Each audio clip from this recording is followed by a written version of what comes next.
today we're going to be taking a look at the fairly new Primary Arms SLX 1-10x LPVO. Now, while you're here, go ahead and like, share, and subscribe, as that is all free and does help us out quite a bit. On top of that, go ahead and comment your favorite LPVO in the comments down below. This is a pretty decent one, though it does have some downsides. Now, full disclosure, I personally am a dealer for Primary Arms Optics. I did buy this from them with my own money. However, again, at a reduced price. Occasionally, they will also send me out optics to test.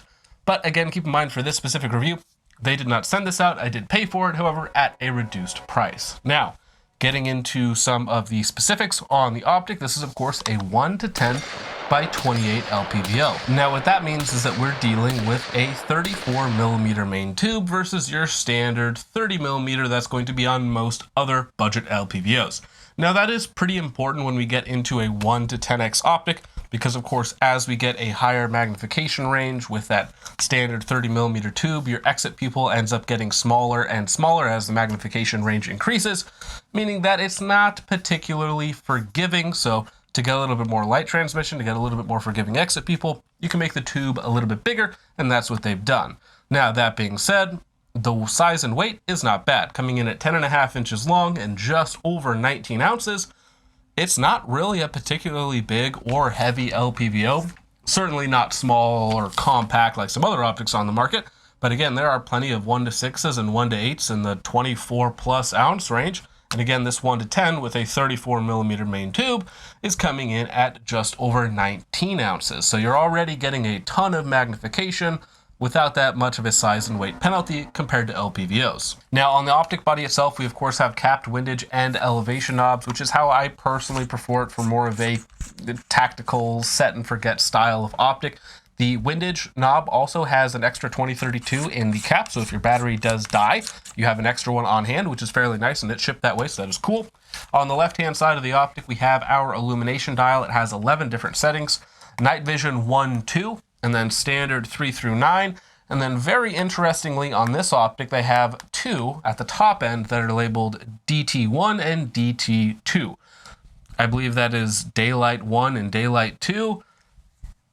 That doesn't mean that it's specifically brighter than other Primary Arms LPVOs on the market, but it is definitely what I would consider to be bright enough. Not necessarily fire hot like a red dot, but certainly usable. It will pop up. It will give you very good contrast in a lot of scenarios. So again, don't think of it as like a Vortex Viper or something like that, but it does have decent illumination on the top end. It's going to be daylight tinted, and in certain low light situations going to be very helpful, which is more of what it's intended for anyways. Now, moving back from there, as you can probably tell on our magnification ring, which is very nicely machined and knurled, has a lot of grip by itself, but it also has an included throw lever. Now, very nicely on Primary Arms part, they're actually coming out with a lot of different throw levers. So if you want a tall one, you want a short one, you want a fat one, so on and so forth, these are swappable. So in the future, when they come out with different aftermarket ones, if you have one that just really suits your fancy, you can go ahead and throw it on there, which is a nice touch. It's a nice thing to see, especially at a sub $500 price tag. And remember, it does come with one, so you don't need to purchase one separately after the fact. The magnification throw itself is 180 degrees. It's a pretty light throw, so you can definitely get it over really quick, especially with the throw lever. It does have some resistance, so it's not just going to bump on its own, but it's definitely not the stiffest or smoothest on the market. Again, it's very decent. Now, one little thing that I did notice about the magnification ring is that it does have a tiny bit of wobble. I don't think it's an issue with it, but it's just something to note. Last thing on the actual optic body itself is, of course, your rear diopter for adjusting the reticle to your eyes, because everybody's eyes are a little bit different. So when you look down that optic, that looks horrible. You want to make sure that that reticle is very nice and sharp. Most natural looking image, the best looking reticle, that sort of stuff. So again, it's adjustable for your eyes. Now, very briefly talking about the field of view on the SLX 1-10. At 1X, you have 110 feet field of view at 100 yards, which I consider to be very good. Now, it doesn't really matter all that much at 1X. Where it really starts to matter, though, is when you crank up that magnification. And again, remember, we have a lot of it. So again, at 10X, we still have a decent field of view compared to as if we were only starting with 80 or 90 feet field of view. You appropriately or proportionally have more field of view as you go through that magnification ring. So you want to start off with a good number so it doesn't get tighter and tighter the more you actually need it. Getting into some of the other features of the optic, we need to talk about eye relief and eye box. I believe on the website they claim like 3.2 to 3.5 inches of overall eye relief.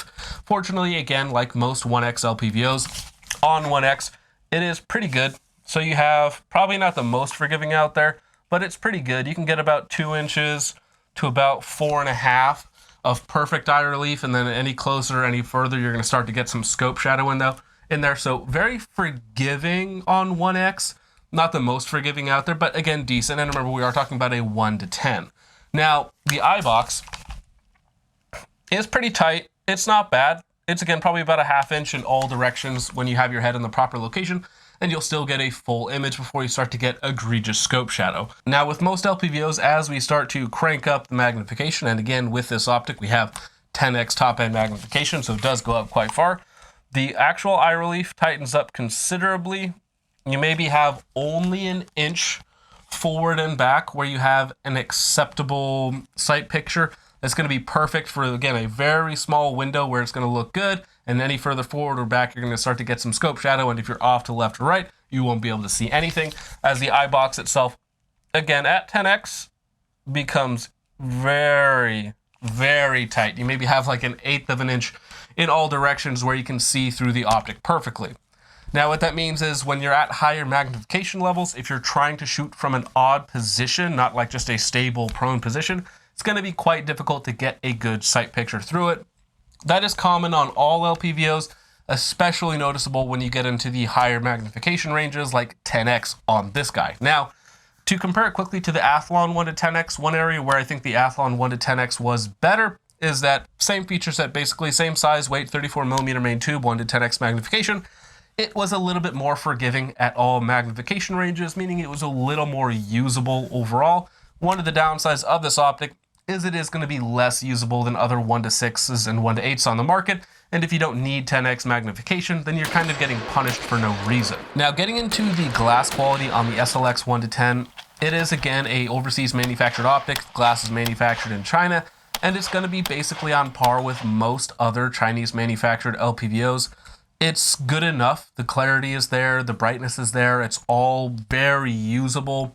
Now, again, another downside of having a 1 to 10x LPVO usually is that, again, towards the top end of the magnification range, you tend to get a little bit of optical degradation, a little bit less light transmission, a little bit less clarity, so on and so forth. It doesn't look quite as crisp as, again, other optics will on lower magnifications. So it is definitely usable glass quality, definitely acceptable. When we were taking it on this 10.5 inch 7.62x39 out to about 450 yards. Now, when we were shooting that, it was a low light situation with rain, so very bad conditions. Sun was going down. It gets very dark here. So conditions were not great. And again, the light transmission, the clarity, it's all right, but it's certainly nothing to write home about.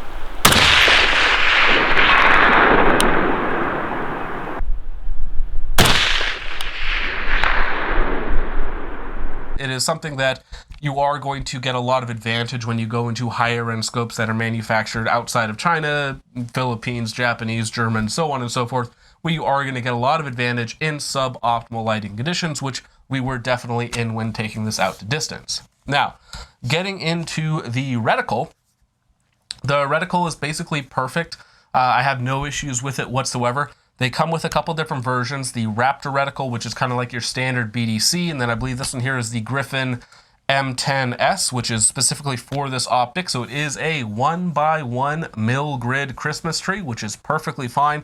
The reason why I selected this reticle is that I basically knew I was going to put it on a 7.62x39 for the heck of it, so that I could use a mil grid, which is going to be translatory to basically every caliber and barrel length ammunition choice on the market. Plug it into a ballistic calculator and you can get your hold. Or if you have a rough idea, you can then use the Christmas tree, the 1x1 mil grid at distance to, if you spot your impacts, to adjust within the grid itself.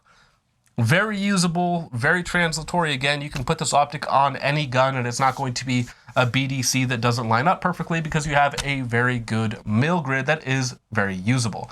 Now in the center of the reticle, we have a very small, very, very small chevron, which works well for me in this instance. Some of the other optics on primary arms have a much bigger center chevron where it will obscure more of the target.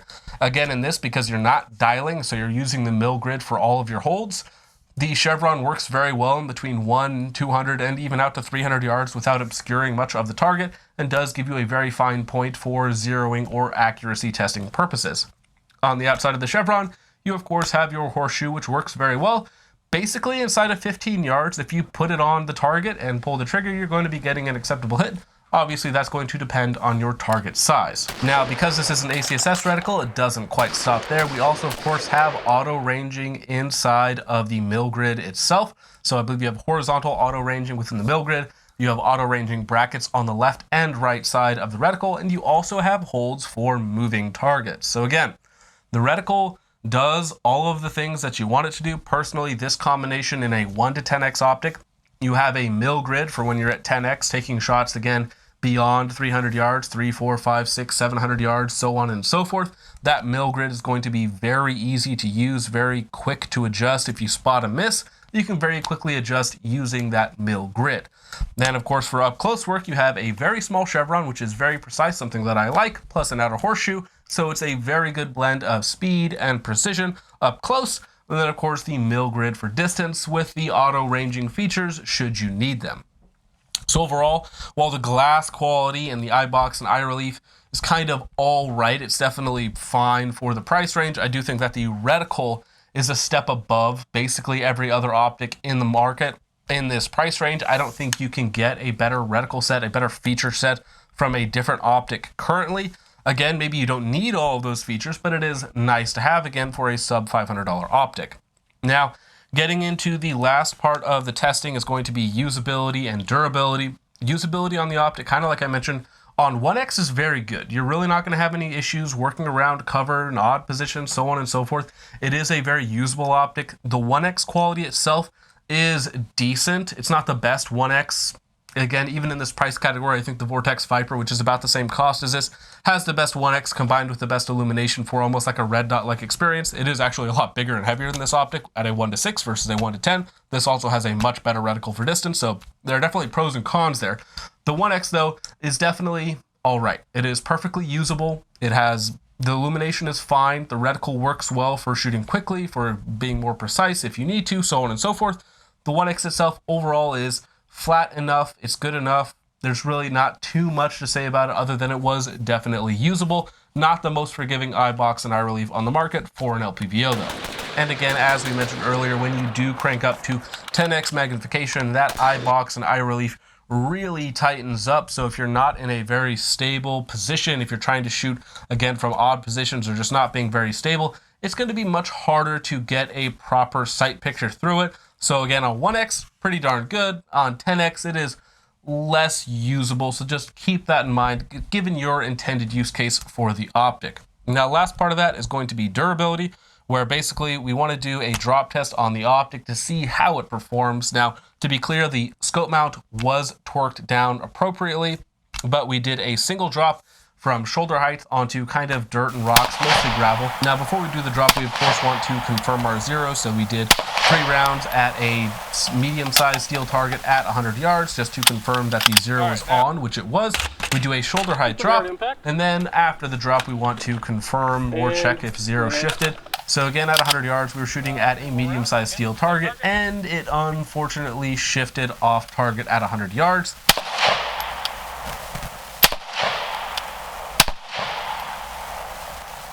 Then I went ahead and set up a target to see where it had shifted.